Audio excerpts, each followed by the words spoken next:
Hello students, welcome to One Day Law Revision, Module 12, Concept of Liability. Let's quickly go through the synopsis first.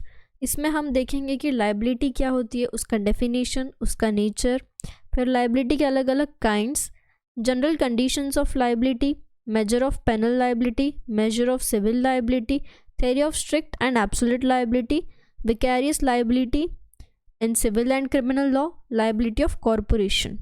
So let's get started. सबसे पहले liability क्या है? जब कोई law का violation होता है, वायलेशन मतलब क्या कि लॉ नहीं कंप्लीट हो रहा है, हम कोई प्रोविजन वायलेट कर रहे हैं, मतलब प्रोविजन वायलेट करना मतलब क्या, उसको तोड़ना, विरोध करना और कुछ उल्टा कर देना। कि मतलब कोई चीज़ बोलिए लॉ में कि ऐसे ऐसे करना है, तुमने कुछ उसका उल्टा कर दिया, तो that is violation of law. Law क्या बोलता है कि हम तुम्हारे राइट्स ड्यूटीज़ डिफाइन करते हैं, तुमको हमने लीगल राइट्स दिए हैं ऑन योर प्रॉपर्टी जहाँ तुम ओनर हो, और कुछ ड्यूटीज़ भी इम्पोज किए। अब पर्सन का क्या काम है कि जो उसके राइट्स है, ड्यूटीज़ है, उसके अकॉर्डिंग काम करना। अगर उसने उसको वायलेट किया मतलब तोड़ा या उससे अपोजिट कुछ काम किया, तो फिर उसने कुछ गलत कर दिया है, तो हम क्या बोलेंगे, उसने कुछ गलत किया है। और जब वो कुछ गलत करता है तो he is liable for what, to pay the damages. अब डेफिनेशन ऑफ लाइबिलिटी हम अलग अलग जूरिस्ट के एंगल से देखेंगे। सैलमन ने क्या बोला, लाइबिलिटी और responsibility is the bond of necessity that exist between the wrong doer and the remedy of wrong. कि लाइबिलिटी क्या है, तुम्हारी एक रिस्पॉन्सिबिलिटी है। क्यों? क्योंकि तुमने गलत किया, you are the wrong doer. जिसने गलत किया he is the wrong doer, उसकी क्या लाइबिलिटी है कि अब जो गलत किया उसकी रेमेडी तुमको पे करना है। ये तुम्हारी लाइबिलिटी है, रिस्पॉन्सिबिलिटी है। तो ये एक बॉन्ड है बिटवीन जिसने गलत किया और रेमेडी ऑफ रॉन्ग, मतलब अब उसको सही करने की जो रेमेडी है उसके बीच का बॉन्ड है। मार्क क्या बोलते हैं, liability is used to describe the condition of a person who has a duty to perform whether that duty is primary one और सेकेंडरी और सैंक्शनिंग वन।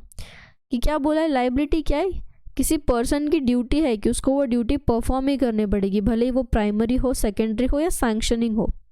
एक ड्यूटी है मतलब एक ऑब्लिगेशन है। ऑस्टिन ने क्या बोला, उन्होंने टर्म्स यूज़ किए, इम्प्यूटेबिलिटी टू लाइबिलिटी, दो सर्टन फॉरबियरेंस मतलब क्या, कुछ नहीं करना, या commission of act together with such of other consequences as it was the purpose of the duty to avert are imputable to the person who have forborne, omitted or acted। ये forbearance मतलब क्या, किसी को बोलना या तो ये चीज़ करो या तो मत करो। अगर उसने उसके अपोजिट काम किया तो नाउ ही इज़ लाइबल, तो ये उसकी ड्यूटी हो जाएगी कि उसको करना पड़ेगा, he will have to do something. Duty मतलब again liability, he will be liable for something. अब काइंड्स ऑफ लाइबिलिटीज़, लाइबिलिटीज़ के अलग अलग काइंड्स है। एक है सिविल लाइबिलिटी। सिविल लाइबिलिटी कब एनफोर्स होती है, right of the plaintiff against the dependent in civil proceeding. Plaintiff मतलब क्या, जिसके साथ गलत हुआ है जो केस फाइल करता है, और डिपेंडेंट मतलब क्या, जिसके अगेंस्ट केस फाइल हुआ है। तो सिविल लाइबिलिटी क्या है, राइट है प्लेंटिफ का, और डिपेंडेंट इज लाइबल क्योंकि डिपेंडेंट ने कुछ गलत किया, so he is liable against plaintiff. Civil liability gives rise to civil procedure, या सिविल प्रोसीजर होगी जिसका पर्पस है enforcement of certain rights claimed by the plaintiff against the defendant. कि जो प्लेंटिफ के पास राइट्स थे उसने वो एनफोर्स किए, और अब जो डिपेंडेंट है वो लाइबल है, लाइबल टू सिविल प्रोसीजर, क्योंकि यह सिविल लाइबिलिटी है। अब कुछ एग्जाम्पल्स है, जैसे recovery of debt, restoration of property, specific performance of a contract, recovery of damage, issuing of a injunction against the threatened injury। अब जैसे सिविल लाइबिलिटी के कुछ केसेस बताए कि कोई कॉन्ट्रैक्ट का स्पेसिफिक परफॉर्मेंस था, हमारे डिपेंडेंट ने नहीं किया, तो जो प्लेंटिफ है उसने उसके अगेंस्ट ऑर्डर पास, उसके अगेंस्ट कंप्लेन की, एंड अब सीधा कोर्ट में केस गया। या तो फिर रिकवरी ऑफ डेट, प्लेंटिफ ने कुछ पैसे दिए थे डिपेंडेंट को, डिपेंडेंट पे नहीं कर रहा है, तो अब प्लेंटिफ के पास राइट है कि वो कोर्ट में जा सकता है। क्रिमिनल लाइबिलिटी, क्रिमिनल लाइबिलिटी कब होती है, जब क्रिमिनल प्रोसीडिंग्स होती है वहाँ पनिशमेंट करना है। पनिशमेंट किसको मिलती है, जिसने गलत किया उसको। अगर कोई पर्सन किसी क्रिमिनल इंटेंशन का लाइबिलिटी ऑफेंस करता है, क्रिमिनल इंटेंशन का अगर कोई ऑफेंस है तो उसको जो पनिशमेंट मिलेगी, जो लायबिलिटी रहेगी, उसको हम क्रिमिनल लायबिलिटी बोलेंगे। क्रिमिनल लायबिलिटी कब होती है? जब पर्सन ने जानबूझ के, he is of the guilty mind, और तब उसने कुछ गलत किया है, तब दैट इज क्रिमिनल लायबिलिटी। उसके वजह से कुछ तो बड़ा ऑफेंस हुआ है, क्रिमिनल ऑफेंस हुआ है।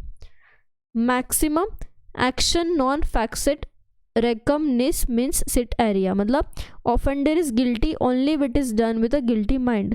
ऑफेंडर को हम गिल्टी कब बोलेंगे? जब उसने कोई चीज़ गिल्टी माइंड से की। Actus non facit reum nisi mens seat rea, actus मतलब act.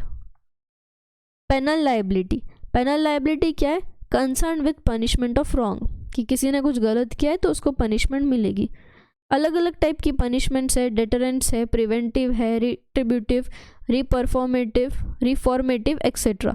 Penal liability can arise either from civil wrong या क्रिमिनल रॉन्ग, मतलब दोनों में से पेनल लायबिलिटी क्रिएट हो सकती है। Penal liability those, there are 3 aspects of penal liability, those are the conditions, incidents and measure of liability. ये 3 aspects है, conditions, incidents and measure of liability. As regard the condition of penal liability, it is expressed in the maxim actus non facit reum nisi means sit area, मतलब act does not constitute guilt unless it is done with guilty intention। तो ये condition है कि intention check करो, अगर guilty है तो criminal है। 2 things are required to be considered in this connection, 2 चीज़ें लगेगी, and those are the act and mens rea। एक act, एक्ट मतलब क्या कि क्या गलत हुआ है, मेंस रिया अगर वो गिल्टी माइंड से हुआ है तो। It requires the consideration of imitation and negligence. Act is called material condition of penal liability and mens rea is called formal condition of penal liability. Act क्या है? मटेरियल कंडीशन की तुमने क्या किया, और मेंस रिया क्या? Formal condition, guilty mind. Remedial liability क्या है? यूबी जस इबी रेमेडियम, मतलब there is right there must be some remedy. अगर कुछ गलत है, when there is right there must be remedy. अगर गलत है तो पनिशमेंट है, अगर कुछ सही है तो रेमेडी भी है। क्या बोला है यहाँ? This is use to compel a person to do what he ought to do under the law, कि हम इंसान को बोल रहे हैं, किसी बंदे को, कि उसने वो करना चाहिए जो उसने एज पर लॉ करना चाहिए। हम उसको बोल रहे हैं कि तू यही चीज़ कर जो एज पर तूने लॉ करना चाहिए। If an injury is caused by the violation of right, कि कोई राइट तोड़ने की वजह से किसी को इंजुरी हुई है, तो same can be remedied by compelling the person bound to comply with it. तो हम उसको रेमेडी कैसे देंगे? दूसरे पर्सन को जिसने रेमेडी प्रोवाइड करना है उसको बोल के। First exception is an imperfect obligation और duty, second is unenforceable duty, third is impossibility of performance.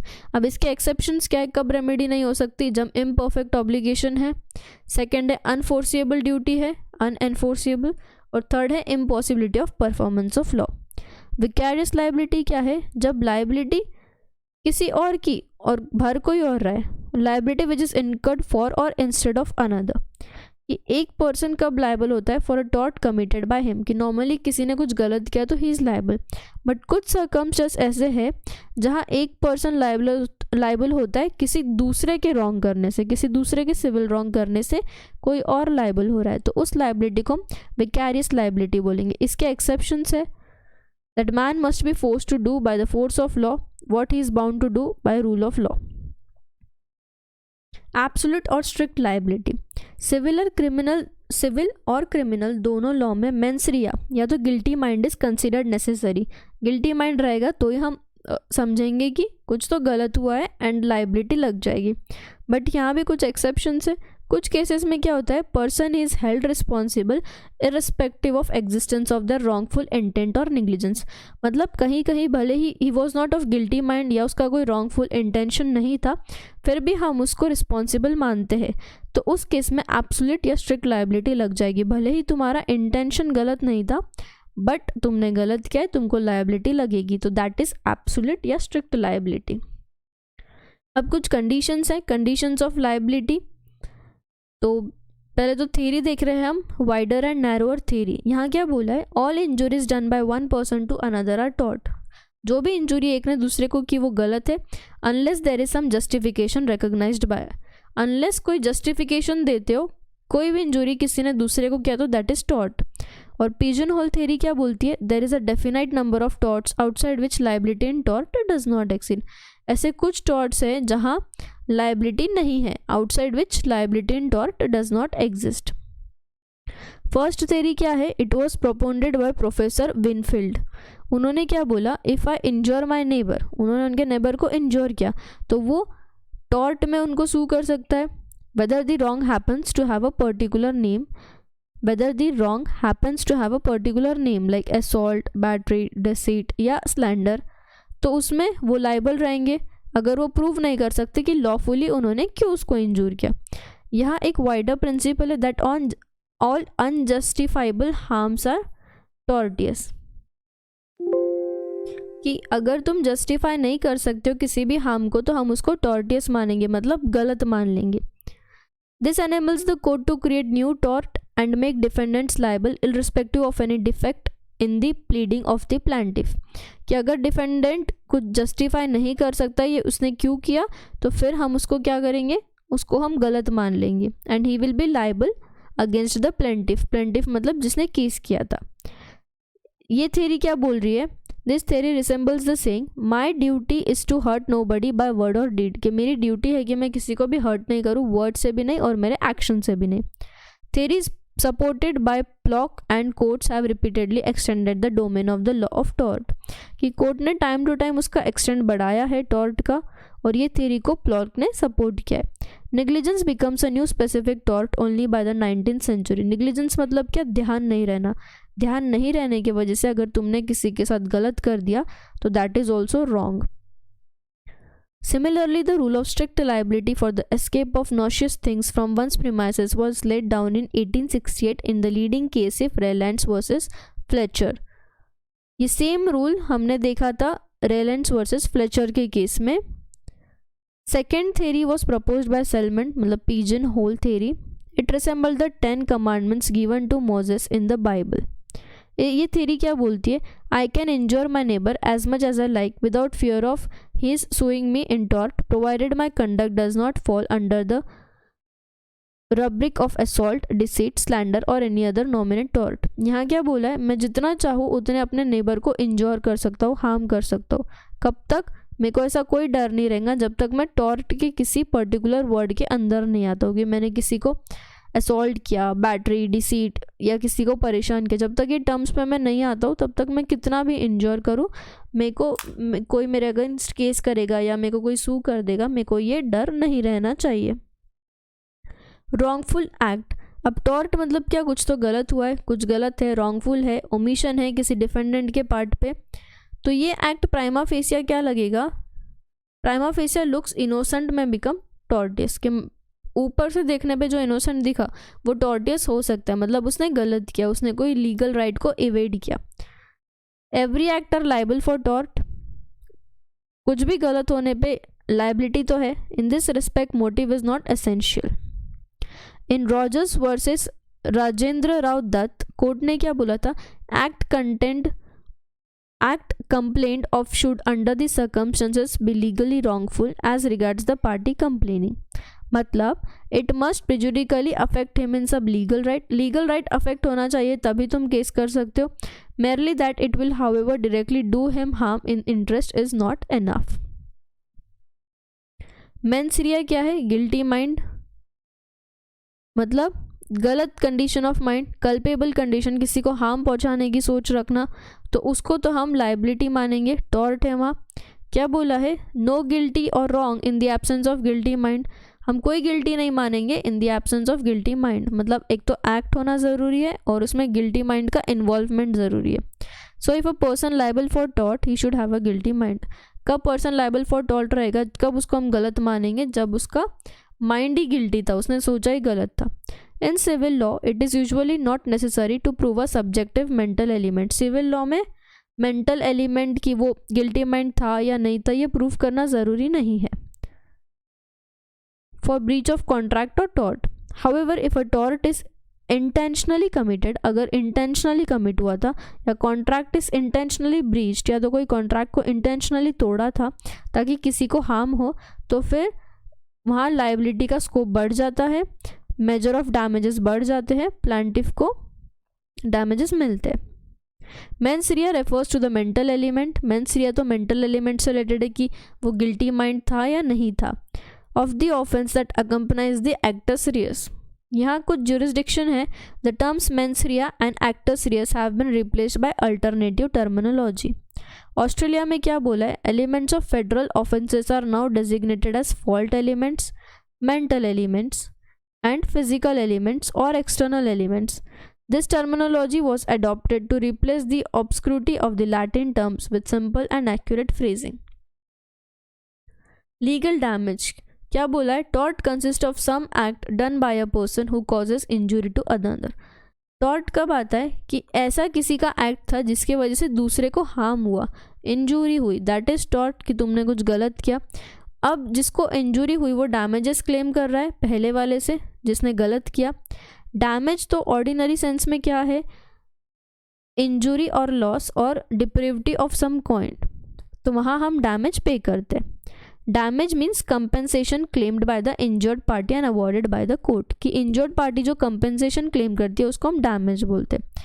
अब इंजरी क्या है, strictly limited to actionable wrong, किसी की एक्शन गलत होने की वजह से तुमको हार्म हुआ, दैट इज इंजरी। डैमेज क्या है, लॉस और हार्म अकरिंग इन फैक्ट, कि डैमेज हुआ और अब हम वो क्लेम कर रहे हैं। डैमनेस सिन इंजूरिया मतलब actual loss without legal loss. Economic loss और financial loss are actual loss which are not violated legal right and they are not actionable in tort. अगर तुमको इकोनॉमिक लॉस है, financial loss है, तो उसके against तुम damage नहीं claim कर सकते, they are not actionable in tort. A schoolmaster set up a rival school next to that B. Many students left the old established school of B and got admission in the newly opened school of A. क्या हुआ, एक school master ने new school open की B के बाजू में। अब बच्चों ने क्या कि B की स्कूल छोड़ दी और A की न्यू स्कूल में एडमिशन ले लिया। इसके वजह से B को काफ़ी लॉस हुआ, उसने A के अगेंस्ट कोई केस फाइल किया फॉर डैमेज। यहाँ हम क्या बोलेंगे, नो सूट कुड फाइल, कोई सूट फाइल नहीं कर सकता वो, as bonafide competition can afford no ground of action where damage is cost, कि भले ही कुछ भी तुमको डैमेज हुआ हो बट यू कैन नॉट क्लेम क्योंकि that is purely competition and competition can afford no ground of action whatever damage it may cost, कि यहाँ कुछ गलत नहीं मानेंगे हम भले ही कुछ डैमेज हुआ हो। इंजूरिया सिन डैमनो मतलब legal loss without actual loss. Legal loss refer to breach of private right, trespasses etc., trespass etc., and it's actionable in law of tort. Dependent is liable for giving the damage. अगर legal loss हुआ है भले ही actual loss ना हो but तुम्हारे rights को किसी ने अफेक्ट किया है तो उस केस में you can claim the damage. ऊपर हम डैमेज नहीं क्लेम कर सकते क्योंकि दैट इज फाइनेंशियल लॉस। फिर एक केस है एशबी वर्सेस वाइट। इसमें क्या हुआ, plaintiff was wrongfully prevented from exercising his vote by the defendant White. Plaintiff को वो वोट नहीं करने दे रहा था returning officer in parliamentary election. Plaintiff Ashby क्या किया, he wanted to vote, had come out successful in the election but defendant returning officer prevented to do so. उसने उसको वोट नहीं किया। This there is no actual loss और damage with Ashby but there is legal loss. यहाँ कोई actual loss नहीं हुआ, उसको कोई फाइनेंशियल इकोनॉमिकल लॉस नहीं हुआ बट लीगल लॉस है तो वो डैमेज क्लेम कर सकता है। And plaintiff Ashby allowed for damage by Lord Holt saying that there is infringement of legal right. उसका राइट था टू वोट, उसके लीगल राइट पे कुछ इफेक्ट हुआ है तो लॉर्ड ने क्या बोला, कोर्ट से क्या डिसीजन आया कि he has the right over the damage, वो डैमेज क्लेम कर सकता है। डायरेक्ट कॉन्सिक्वेंस, टॉर्ट क्या है, एक civil wrong and has many differences between crimes. Defendant is not liable of all consequences for his wrongful act और defaults. Liability must be found for an act which is direct cause of harm or injury and which is complaint of remoteness of damage, not liable for tort. Measure of penal liability. Penal liability सबसे पहले तो हम क्या देखेंगे कि कोई भी liability है तो हमारा क्या बोलना है कि गलत तो हुआ है एक्ट में बट विथ गिल्टी माइंड।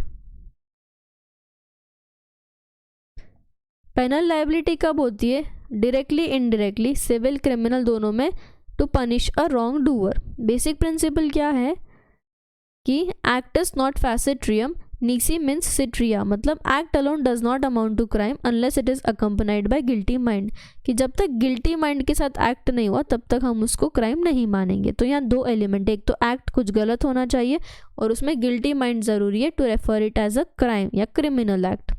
तो मेंस रिया क्या है? Guilty mind. मेंस रिया ज़रूरी है to constitute it as a crime, but सिर्फ मेंस रिया गिल्टी माइंड होने से हम उसको क्राइम नहीं बोलेंगे। एक्ट भी ज़रूरी है कि कुछ तो गलत हुआ है एंड विद गिल्टी माइंड, मतलब यहाँ एंड है, डुअल कंडीशन। एक्ट क्या है? फिजिकल एलिमेंट ऑफ क्राइम, कि कुछ तो हुआ है। मेंस रिया क्या है? मेंटल एलिमेंट, जो हुआ है वो गिल्टी माइंड के साथ हुआ है, तो ये फिजिकल एलिमेंट है, ये मेंटल एलिमेंट है। Act is a physical element, mens Riya is a mental element. अब क्या? A man is held criminally liable only for those wrongful acts which he does either willfully या negligently। किसी भी criminal liability के लिए man को हम कब रिस्पॉन्सिबल समझेंगे? जब उसने कुछ तो गलत किया है, या तो विलफुली या नेग्लिजेंटली, या मतलब जानबूझ के या तो बिना उसका ध्यान ही नहीं था तब कर लिया। कुछ एक्सेप्शंस है when law imposes strict liability as in case of offence under licensing act और ऑफेंस अगेंस्ट पब्लिक हेल्थ। इस केस में क्या होता है? Act itself become punishable without the presence of guilty mind.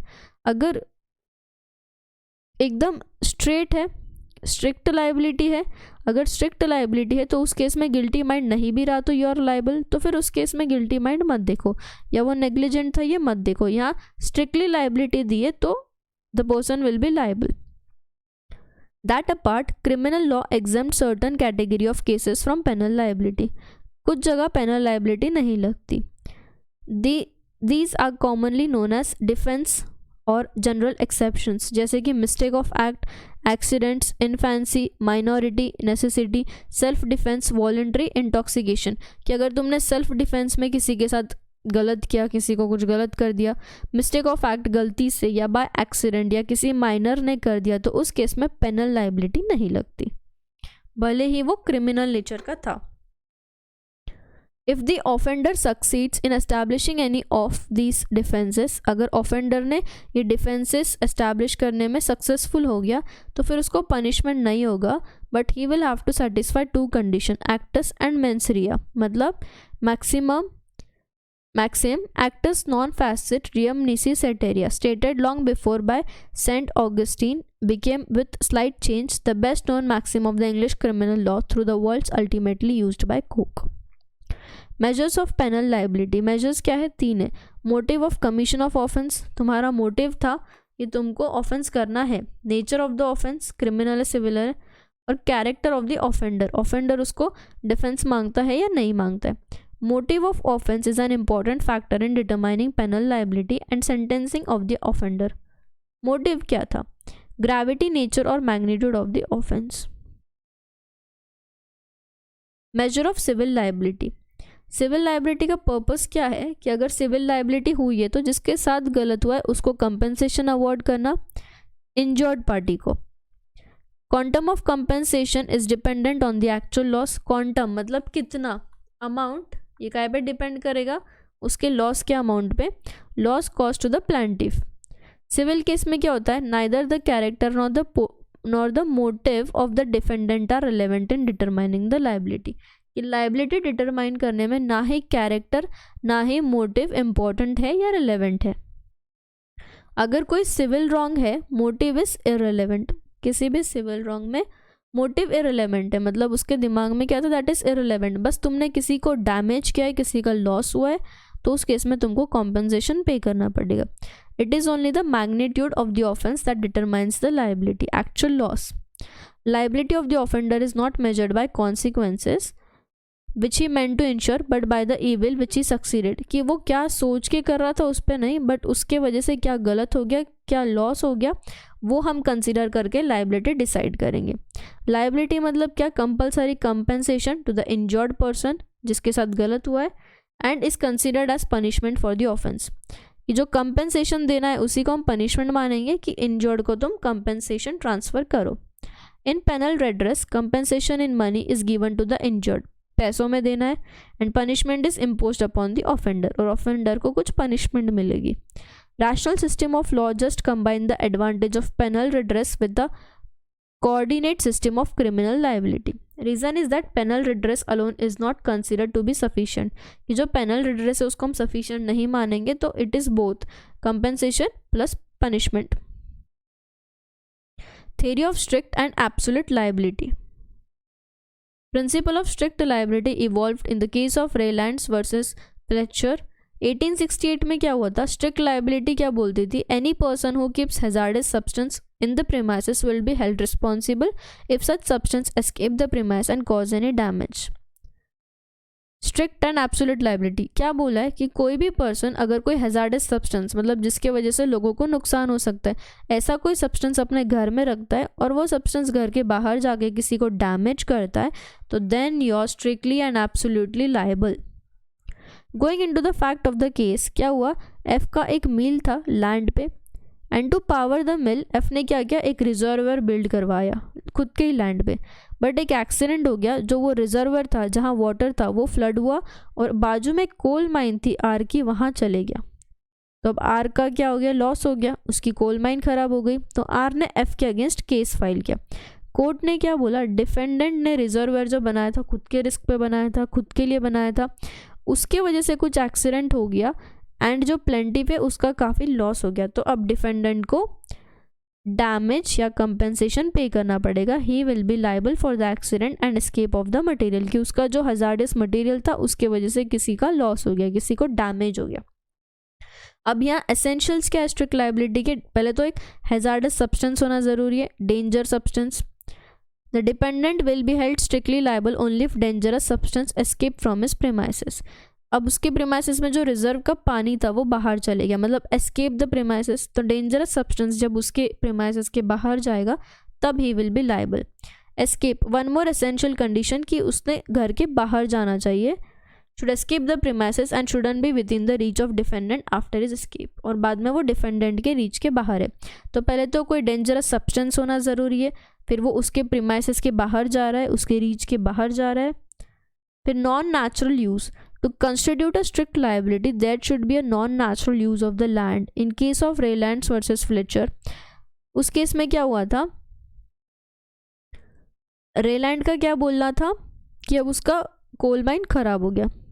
तो water collected in reserve was considered to be non natural use of land. ये natural use नहीं था लैंड का. अब उसने वाटर स्टोर किया था खुद के डोमेस्टिक यूज़ के लिए. किसने? फ्लेचर ने. बट वाटर स्टोरिंग तो रह गया कि ताकि उससे उसकी मिल को एनर्जी मिले, बट वो पानी क्या हो गया? कोल माइन तक चले गया. It should be kept in mind that there must be some special use which increase the danger to other. Supply of cooking gas through pipeline, electric wiring in house etcetera is considered to be natural use of land. For instance, if the dependent lights up a fire in the fireplace and spark escapes and causes a fire, defendant will not be held liable as it was a natural use of the land. अब इसके कुछ exceptions है. Exception to the strict liability. क्या exception है? Plaintiff's fault. अगर plaintiff के ही fault से उसको कोई डैमेज हुआ है तो फिर वो डिफेंडेंट को लाइबल नहीं मानेंगे. डिफेंडेंट कभी लाइबल नहीं रहेगा अगर प्लांटिव की खुद की मिस्टेक की वजह से वो डेंजर थिंग के कॉन्टैक्ट में आया था. Act of God. Act of God क्या है? Event which is beyond the control of human agency. अगर ह्यूमन एजेंसी के कंट्रोल के बाहर कोई चीज़ है तो that is act of God. ये इवेंट्स कब होते हैं? नेचुरल रीजंस की वजह से एक्सक्लूसिवली, और इसको हम प्रिवेंट नहीं कर सकते बट हम कुछ कॉशन या फोरसाइट एक्सरसाइज कर सकते. तो इस केस में डिफेंडेंट लाइबल नहीं रहेगा for the loss if the dangerous substance escape some of the unforeseen and natural event. की किसी नेचुरल इवेंट की वजह से, अनफोर्सिन इवेंट की वजह से डेंजर सब्सटेंस डिफेंडेंट के एरिया के बाहर एस्केप होके किसी दूसरे पर्सन को लॉस करता है या डैमेज करता है. बट ये क्योंकि एक्ट ऑफ गॉड के वजह से हुआ है तो defendant will not be liable. Act of third party. This rule doesn't apply when the damage is caused due to the act of third party. अगर किसी थर्ड पार्टी की वजह से डैमेज हुआ, थर्ड पार्टी मतलब क्या? Neither the servant of the defendant nor the defendant has any contract with them और control over their work, but where the act of third party can be foreseen the defendant must take due care. मतलब किसी third person की वजह से, ना ही defendant ना ही उसके servant, but किसी थर्ड पर्सन की वजह से प्लेंटिफ को लॉस हो गया तो अब वो डिफेंडेंट के अगेंस्ट केस नहीं फाइल कर सकता। Consent of plaintiff exception follows the principle of volenti non fit injuria. मतलब अगर प्लांटिफ के कंसेप्ट से वो हैजार्डस गुड प्लांटिफ की प्रॉपर्टी तक पहुंचा या फिर उसको लॉस हुआ तो अब वो केस नहीं कर सकता। एब्सोल्यूट लायबिलिटी क्या है? As the rule of strict liability minus the exceptions in India, rule of absolute liability involved in the case of MC Mehta versus Union India.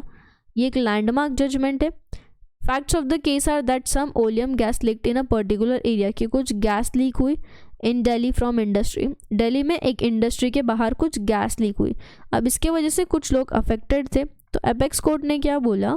Rule of absolute liability on the rule of strict liability and stated that defendant would be liable for the damage caused without considering the exception to the strict rule। अब यहाँ हम exception नहीं देखेंगे to the strict rule और हम लोग उनको damage claim करवाएंगे। एब्सोल्यूट लायबिलिटी क्या बोलता है कि स्ट्रिक्ट लायबिलिटी में से उसके सारे एक्सेप्शंस हटा दो तो दैट इज एब्सोल्यूट लायबिलिटी। तो हम यहाँ क्या लिख सकते हैं? Strict liability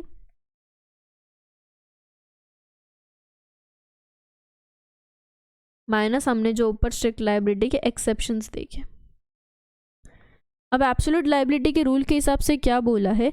if any person is engaged in an inherently dangerous और हैजार्डस एक्टिविटी, कि कोई पर्सन किसी डेंजर या हैजार्डस एक्टिविटी में एंगेज्ड है, वो वैसा कुछ करता है और उसके वजह से कुछ हार्म हुआ किसी को थ्रू एक्सीडेंट या कोई डैमेज हो गया while carrying out that activity, hazards activity, तो फिर जो पर्सन वो एक्टिविटी कैरी कर रहा है will be absolutely liable, he will B liable. Exception under strict liability won't be consider. In the case of MC Mehta versus union of India क्या बोला है? Followed by the supreme court while deciding the case of Bhopal gas tragedy, ensure that victims of such accidents get quick relief, कि जो victims हैं उनको relief मिले। Through insurance, the Indian legislature passed the Public Liability Insurance Act in year 1991, कि अब यहाँ strict liability के exceptions हटा दो, भले ही उसने किया नहीं किया, act of third party, act of government, consent of the plaintiff, कैसे भी हुआ हो, बट इस केस में हम इसको एब्सोल्यूट लायबिलिटी मानेंगे, हम स्ट्रिक्ट लायबिलिटी में के एक्सेप्शंस को कंसिडर नहीं करेंगे। अब है विकैरियस लायबिलिटी। ये क्या देखा था कि person is liable not for his act but acts of others. Generally क्या होता है, पर्सन कब लायबल होता है? खुद के एक्ट्स के लिए, बट यहाँ क्या हो रहा है? Person is liable for the act of another on account of standing in a particular relationship, कि तुम्हारा कुछ ऐसा रिलेशनशिप है कि किसी पर्सन के गलत करने पे यू आर लायबल, तो हम उसको विकैरियस लायबिलिटी बोलेंगे। ये एंशियंट टाइम से चलती आ रही है, but the grounds of liability were entirely different from that in the modern times. Vicarious liability तो पहले से चल रही है, बट तब कुछ डिफरेंट ग्राउंड्स पे होती थी, अब मॉडर्न में कुछ डिफरेंट ग्राउंड्स पे होती है। क्रिमिनल लॉ क्या बोला है? Person is not liable for the act of other, कि पर्सन किसी और के एक्ट के लिए लायबल नहीं है। Master is not criminally liable for the unauthorised act of the servant, कि कुछ अनऑथराइज्ड एक्ट सर्वेंट ने किया तो हम मास्टर को लायबल नहीं मानेंगे, बट कुछ एक्सेप्शंस है। लेजिस्लेचर में प्रोहिबिट एन एक्ट और enforce a duty in such term as to make the prohibition of the duty absolute. अब क्या बोला है? Die in that case die principal is liable if the act is done fact done by the servant. अगर absolute duty absolute है liability, तो फिर servant के case में भी उसका जो मालिक है वो लायबल हो जाएगा। स्टैट्यूट क्या करेगा? क्रिमिनल लायबिलिटी इंपोज करता है मास्टर पे एज रिगार्ड द एक्ट और ओमिशन ऑफ द सर्वेंट। उस केस में मास्टर लायबल है इन case of public nuisance done by his agent. If a principal neglects the performance of an act which is likely to cause danger to another and entrusts it to unskillful hands, he will be certainly liable। कि principal ने क्या किया? Neglect किया, कि unskilful hand, कि उसका जो labour है, उसका जो सर्वेंट है, वो ये चीज़ नहीं जानता था, और नहीं जानने की वजह से प्रिंसिपल को पता था कि दूसरों को खतरा है, दूसरों को डैमेज हो सकता है, फिर भी प्रिंसिपल ने निगलेक्ट किया, तो अब तो एब्सोल्यूट लायबिलिटी है, प्रिंसिपल ही लायबल है। तो यहाँ कौन लायबल हो गया? प्रिंसिपल। एक्ट किसने किया? सर्वेंट ने, तो ये होगी vicarious liability. The principle of vicarious liability has no application in criminal law, for it would be against the public policy to punish a person for the crime committed by someone else. जो vicarious liability है वो normally civil law में ही होती है, criminal में हम नहीं देखेंगे। ये तो ऐसा हो गया कि गलत किसी और ने किया, पनिश किसी और को कर रहे, और क्रिमिनल लायबिलिटी हमेशा सीवियर होती है। तो नॉर्मली क्रिमिनल लायबिलिटी में हम किसी और के गलत करने पे किसी और को लाइबल नहीं बनाते। बट अगेन इसके कुछ एक्सेप्शंस है। कुछ केसेस में क्या हुआ है, law imposes upon the owner of the property, owner पे क्या है, ऑब्लिगेशन है कि वो उसकी प्रॉपर्टी को ठीक से मैनेज करे, उसके वजह से किसी को कोई प्रॉब्लम नहीं हो, या तो पब्लिक में किसी को कोई प्रॉब्लम नहीं हो। अगर ये ऑब्लिगेशन कमिट करने में ओनर नहीं कर पाता है तो फिर उसको क्रिमिनल लाइबिलिटी लग जाएगी। भले ही मैनेजमेंट का काम किसी और को दिया था, बट प्रॉपर्टी अगर ठीक से मैनेज नहीं हुई, उसके वजह से किसी को लॉस हो गया, तो क्रिमिनल लाइबिलिटी लग जाएगी। भले ही किसी और के वजह से हो, हमको क्या लग जाएगी, विकैरियस लाइबिलिटी लग जाएगी। In case of public nuisance under section 268 Indian Penal Code, also a master is held vicarious liable for act of public nuisance committed by servant। अगर servant ने कुछ गलत किया, उसकी वजह से पब्लिक में थोड़ा सा डिस्टर्बेंस है, तो वहाँ मास्टर लाइबल हो जाएगा। Under the licensing act, the professional holding licence, जो प्रोफेशनल के पास लाइसेंस है, would be vicariously punished for the act of violation committed by servants. किसी प्रोफेशनल के सर्वेंट ने कुछ एक्ट गलत कर दिया तो professional will be liable. Same rule apply होता है मास्टर के केस में। Principle controlling law, master of business firm could be held liable if his servant commits any violation of the provision of statutory law. Civil law क्या है, vicarious liability तो civil law में भी है, criminal में तो नहीं थी, तीन एक्सेप्शंस थे, बट सिविल में तो है कि सिविल के केस में दो है। A master is liable for all tortious act, मतलब wrong acts of servant in the ordinary course of employment, in the course of his employment, or the representative of the dead person in certain case liable for the act of deceased, कि deceased के case में कुछ जगह उसका representative liable होता है in the case of civil law।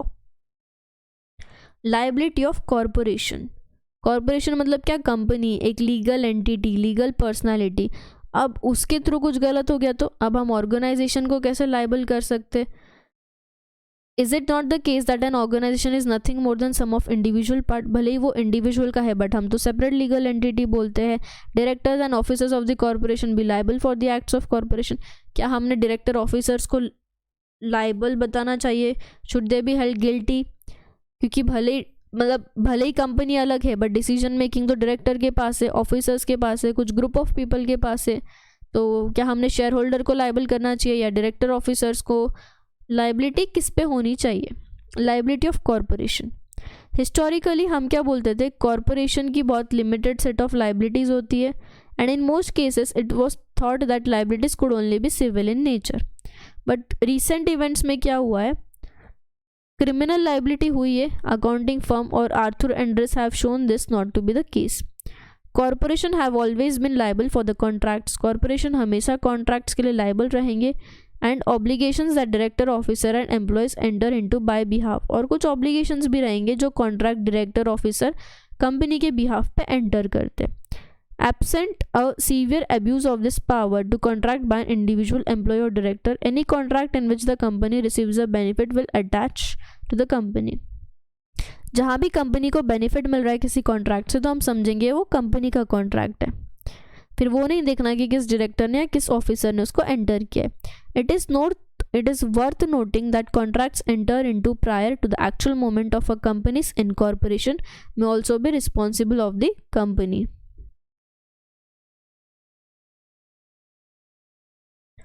अब कुछ प्री इनकॉर्पोरेशन कॉन्ट्रैक्ट्स हैं, मतलब कंपनी इनकॉर्पोरेट करने के पहले ही कुछ कॉन्ट्रैक्ट्स एंटर करने पड़ते हैं, कंपनी के लिए लैंड परचेज करना या कुछ मशीनरी का ऑर्डर वगैरह करना, तो उस केस में वो सारे कॉन्ट्रैक्ट्स तो प्रमोटर एनफोर्स करते।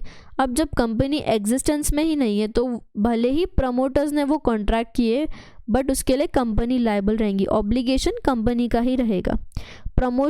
जो प्रमोटर्स कॉन्ट्रैक्ट टेंडर करते on the behalf of yet to be formed corporation will generally be personally liable for the contracts entered into on behalf of the company or future corporation. But if the parties to the contract agreed to look only to the corporation, अगर वो contract सिर्फ corporation के लिए है and not to the incorporator मतलब promoter,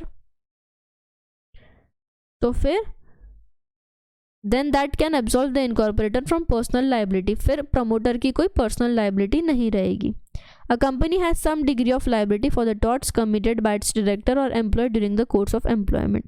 company की liability रहती है depending on the nature and efforts of the tort, कि कुछ गलत हुआ है तो company will be also be liable depending on कि डायरेक्टर या एम्प्लॉय ने क्या गलत किया। जनरल रूल क्या है, companies tort liability is that it will typically avoid liability for intentional tort on the part of director employ.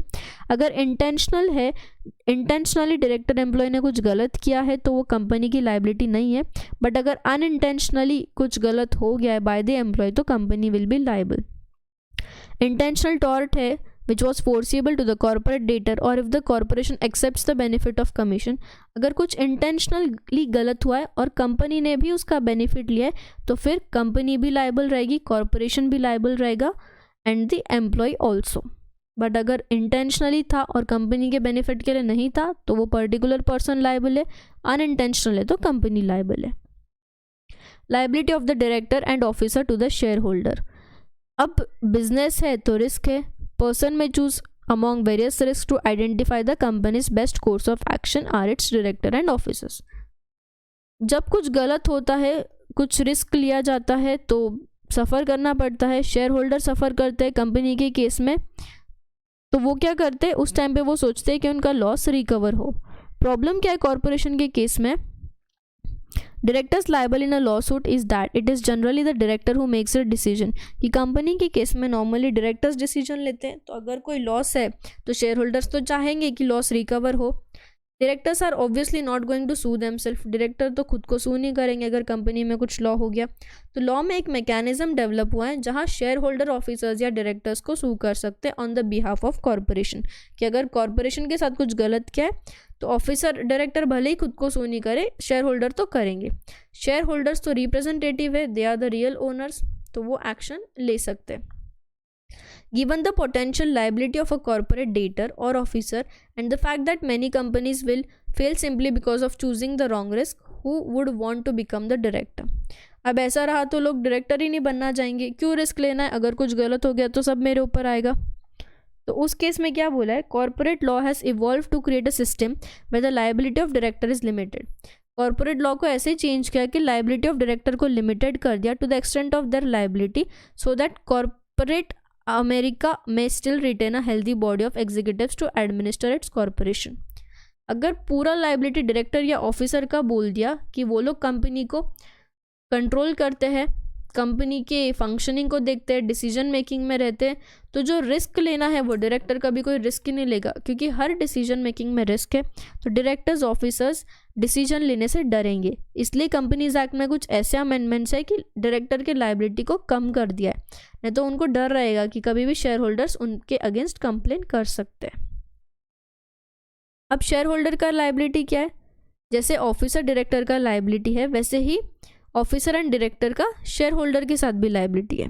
क्या, company अगर कैपिटल रेस करती है और उनको समझ रहा है company seeking to raise capital would find themselves speaking to empty conference rooms if potential investors came to every investment knowing that they would face personal liability slowly on the basis of their investment. कि अगर investors को लग रहा है, potential investors को क्या लग रहा है, they came to every investment knowing that they would face personal liability, अगर उनको लग रहा है कि इन्वेस्टमेंट में पर्सनल लाइबिलिटी है on the basis of their investment, तो वहाँ शेयर होल्डर का लाइबिलिटी है। कि जहाँ इन्वेस्टमेंट है उनको अगर कंपनी चाहती है कैपिटल रेस करना, तो शेयर होल्डर्स की लाइबिलिटी है कि वो अमाउंट पे करे, जो भी उनका अनपेड अमाउंट है, that is the liability of share holder. कि कंपनी को कैपिटल चाहिए, 5 रुपीज़ ऑलरेडी रेस किए, 5 रुपीज़ बाकी है, तो जो अनपेड अमाउंट है वो शेयर होल्डर का लाइबिलिटी है and share holder should pay that. एक बार फिर से सिनॉप्सिस देखते हैं कि सारे टॉपिक कवर हुए हैं क्या। तो इस टॉपिक में हमने देखा कि लाइबिलिटी क्या होती है, जब किसी ने कुछ गलत किया है तो ही इज़ लाइबल, तो उसको डैमेजेस पे करने पड़ते हैं, कंपेंसेशन पे करना पड़ता है। फिर अलग अलग लाइबिलिटी के टाइप्स देखे, जनरल कंडीशन देखी, एक्ट प्लस मेंस रिया क्या होता है, गिल्टी माइंड, एक्ट क्या है, फिजिकल है, मेंस रिया क्या है, गिल्टी माइंड मेंटल स्टेट है, इसको हम बोलेंगे guilty mind. Measure of civil liability, measure of penal liability, theory of strict and absolute liability. Strict liability में से एक्सेप्शंस हटा दिए तो हमको एब्सोल्यूट लाइबिलिटी मिलती है। विकेरियस लाइबिलिटी जहाँ किसी और के एक्ट करने पे हमको लाइबिलिटी पे करनी है due to some relation, that is vicarious liability. Civil criminal nature में देखा लाइबिलिटी ऑफ कॉरपोरेशन की, कंपनी की क्या लाइबिलिटी है, कब उसके ऑफिसर डायरेक्टर लाइबल रहेंगे, कब उसके शेयर होल्डर्स लाइबल रहेंगे, and so on. I hope you understood the topic. Thank you.